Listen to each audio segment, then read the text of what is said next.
Hello, everyone. This is Brenda, candidate for Kane County Clerk. I'm running on ethics, transparency, and integrity.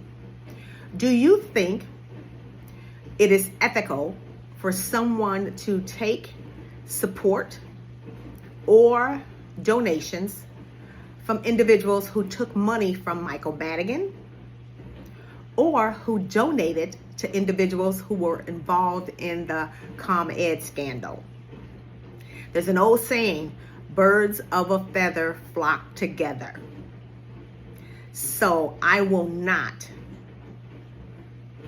take money or support from individuals that has taken money from Michael Madigan or donated to people who were involved in the ComEd scandal.